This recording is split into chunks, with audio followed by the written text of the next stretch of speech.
이용수 할머니 하고 싶은 말이라는 제목을 달아봤습니다. 예고했었던 이용수 할머님의 2차 기자회견이 오늘 오후에 열립니다. 윤미향 당선인이 과연 그 자리에 나올까요? 윤미향 당선인은 앞서서 이용수 할머님을 찾아가서 무릎을 꿇고 눈물을 흘리기도 한 바 있는데 이 할머님은 결코 용서한 바 없다라고 이야기를 한 바도 있습니다. 일단 이용수 할머님의 측근의 인터뷰 내용을 지금부터 들을 텐데 그때 당시 윤미향 당선인이 어떻게 방문을 했는지와 관련된 이야기입니다. 들어보시죠. 시민 모임에서 뭐 약속을 하니까 시내 호텔로 나온 거야. 나오는데 뜻없이 윤미향이가 들어와 보니까 기겁을 해버린 거지. 아픈 건 많이 좋아졌는데 정신적으로 지금 혼란이 나니까 쇼크를 먹어서. 그러니까. 오늘 이용수 할머님의 입에서 나오는 발언들이 이 향후 윤미향 당선인의 거취 문제를 포함해서 검찰의 수사 상황에도 상당한 영향을 미칠 것으로 보입니다. 그렇기 때문에 오늘 이 할머님의 회견이 상당히 중요합니다. 오늘 어떤 내용들을 이야기할까요? 대구에서 마침 2차 기자회견을 하는군요. 하고 싶은 말 단호하게 다 할 것이다 라고 얘기를 한 바도 있습니다. 하고 싶은 말 단호하게 다 할 것이다. 최봉태 변호사는요, 이용수 할머니의 측근인데 회견에서 하실 말씀은 전적으로 할머니가 준비 중이기 때문에 정확한 내용은 아무도 모르고 있다.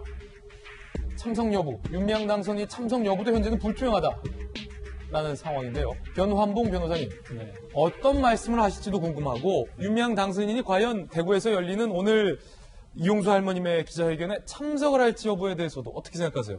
글쎄요, 윤미향 당선인이 참석하기는 상당히 부담이 많이 되겠죠. 그리고 아마 할머님의 말씀은 아마 화해라든가 그런 용서가 있었던 것이 아니다라는 단호한 말씀이 아닐까 좀 생각을 해봅니다. 예. 지금 각 언론사들이 이제 단독이라는 이름을 달고 상당히 많은 회개의 의혹들을 제기하고 계시죠. 아마 할머님보다는 그 언론사 보도가 더 많이 나와 있을 것 같은데, 물론 이제 할머님이 또 내부적으로 아시는 여러 가지 의혹에 대해서 말씀하실 수는 있겠지만 아마도 할머니께서는 그동안 10수년 동안에 상당히 많은 문제를 제기해 왔었고, 그때마다도 정의연에서는 뭐 단체 활동이라든가 여러 대의 명분을 통해서 우리를 많이 자제시켰다. 이 상황에서 나는 윤미향을 용서한 적도 없고 정의연 활동에서 다시 한번 돌아봐야 된다라는 아마 그런 단호한 말씀을 하시지 않으실까 예측되네요. 예, 이재명 기자. 예.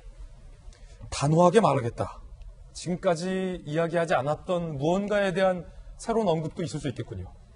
물론 지금 가장 언론의 관심은 아무래도 지난번 기자회견 때는 구체적인 폭로가 있지는 않으셨죠. 그래요. 그냥 기부금을 많이 모았는데 어디에 쓰였는지 난 모른다. 우리가 어떻게 이용만 당했다.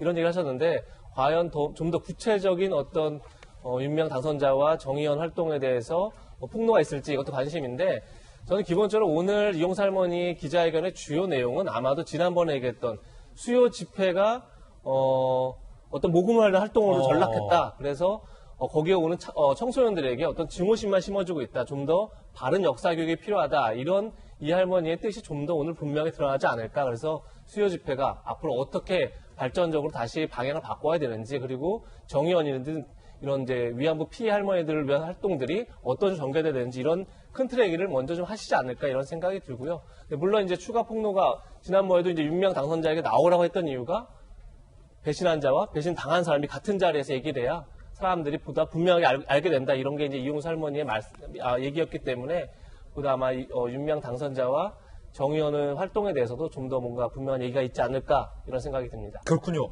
그 수요 집회에 바라다 박 선생님, 원래 모금함이 없었다는 거예요. 그런데 윤미향 당선인이 무언가 대표의 역할로 되고 난 이후에 모금함이 등장을 했다라는 지적들도 사실 여러 군데서 나오고 있고, 특히나 윤미향 당선인이 오늘 저 자리에 참여를 할 것인가 말 것인가, 다시 말해서 어찌 보면 이용수 할머님의 조건 같은 거 아니었습니까? 너가 정말로 용서를 받고 싶으면 기자회견에 나와라. 과연 그 선제 조건 같은, 마치 아닐 수도 있지만 그 조건에 대해서 윤미향 당선인이 어떻게 모습을 취할 것인가. 왜냐하면 지금 민주당의 초선 의원 연찬회에도 윤 당선인 최근 모습을 드러내지 않았잖아요. 그러니까 저는 사실은 뭐 이렇게 굉장히 원론적인 얘기가 될 수 있을지 모르겠습니다. 오늘 2시를 기점으로 해서 이용수 할머니가 기자회견을 한 2시 이전과 2시 이후에 대한민국 사회가 좀 달라졌으면 하는 바람이 좀 있어요. 우리가 윤미향 당선인 관련한 정의연 이 의혹에 대해서 벌써 뭐 굉장히 몇 주 동안 아직도 우리 사회가 이렇게 얘기하고 있는데, 과연 이 의혹에 대해서 입을 다물고 있는 윤미향 당선인, 그리고 솔직하게 얘기를 좀 더 해줬으면 바람을 갖고 있는 정 의원 측이 과연 얼마나 국민들 의혹에 대해서 얘기를 해서 의혹을 말끔히 해소했느냐에 대해서는 의문이 아직도 있거든요. 예. 그동안 너무 많은 의혹들이 나오는데 얘기를 안 해서 사회적 비용이라는 게 엄청나게 많이 들어가고 있고, 윤미향 당선인은 좀 전에 앵커 말씀 주신 것처럼 당장 내일 모레부터 21대 국회의원이 돼야 되는데 국회의원으로서 해야 될 일도 마저 못하고 있는 일들이 이렇게 지나가고 있잖아요. 그래서 오늘 2시를 기점으로 해서 저는 윤미향 당선인도, 정 의원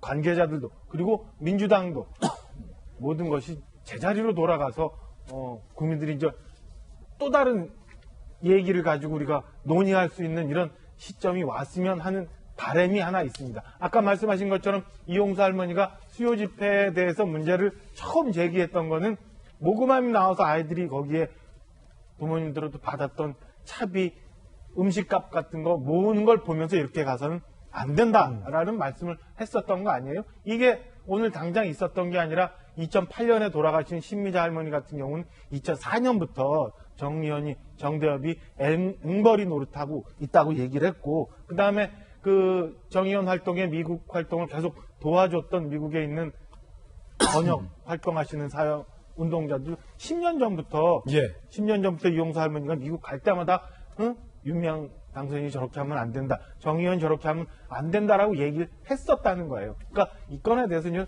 오늘 2시 기자회견을 기점으로 솔직하게 모든 관계자들이 제대로 얘기해서 우리 위안부 피해자 할머니들을 위한 숭고한 인권운동은 계속 우리가 발전시켜 나가고, 그렇지 않은 잘못된 부분에 대해서는 정리를 하고 그다음에 책임져야 될 사람들은 책임지는 이런 모습이 좀 있었으면, 그래서 또다시 우리가 포스트 코로나에 대비할 수 있고 어려운 사람들 생각할 수 있는 그런 대한민국이 됐으면, 그리고 새롭게 출발하는 21대 국회가 됐으면 하는 그런 바람을 저는 가지고 있습니다. 만약에 소부대 윤 예. 당선인이 정말로 이용수 할머님에게 사과를 하고 싶다면 뒤에서 아무도 모르게 할머님도 모르게 찾아가서 눈물을 흘릴 것이 아니라 사실은 전 국민이 지켜보는 저 자리에서 할머님에게 사과를 하는 모습이 더 떳떳한 것 아닌가 하는 지적도 한 조가심은 하더라고요. 그렇죠. 그리고 또 더 나아가서 윤미향 당선자는 물론 그 가정이 붙겠지만은 그 비례대표 국회의원으로 사퇴할 가능성은 없다라고 말씀하셨잖아요. 근데 좀 힘드시겠지만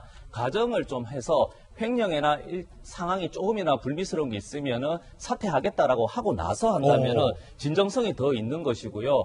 오늘 2시에 이제 이용수 할머니께서 언론에서는 뭐 마지막 회견인데 마지막 회견이 아니라 2차 회견일 수가 있는 것인데, 그렇죠. 이제는 그 죄송스러운 부분은 분명히 윤미향 당선자도 언론을 통해 해명했잖아요. 그러면 이제는 30년 동안 어떻게 보면 우리가 부부 사이라도 말을 안 하면 오해가 되는 경우도 분명히 있기 때문에 이제는 할머니에 대해서 죄송스러운 마음은 조금은 뒤로 하고 이제는 진실 공방이 아니라 오해가 있으면 좀 윤미향 당선자도 좀 적극적으로 이런 부분은 육하 원칙에 따라서 할머니가 잘못 생각했을 수도 분명히 있는 것이잖아요. 그래서 이런 부분은 인터뷰하고 나서 윤미향 당선자 좀 언론에 좀 적극적으로 나설 필요가 있다고 개인적으로는 생각이 듭니다.